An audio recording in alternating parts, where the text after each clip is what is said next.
morning! Good morning, magandang hapon sa ating lahat. Ayan, biyahe na naman tayo guys.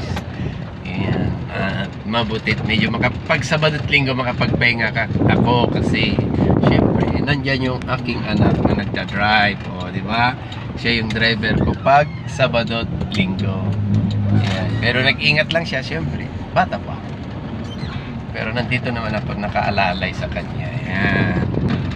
Di ba guys? Magandang hapon sa lahat.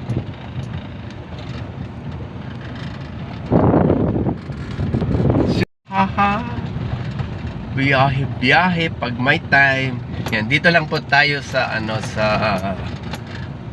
Ugong, Valenzuela. Boundary to boundary kasi itong dinadaanan natin araw-araw.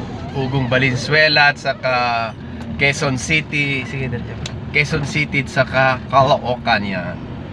Napalagitnaan ng tatlong bayan. Yan. Dito lang tayo. So, tiglaklaw nga may sanay. Di ba? Babae. So, tanong pa di babae. Takit. Hi. Masarap bumiyahe pag hindi ikaw ang driver kasi hindi ka mapagod eh. Ayan, dito lang tayo sa pwesto ng GLM Foods Product. La la la. Hay buhay. Sabi nga nila hanggang mahininga hindi mawawala ang problema. Di ba guys? Pero tawa lang tayo, tawanan lang natin. Yan, biyahe-biyahe tayo lagi.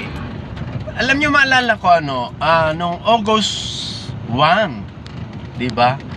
Ang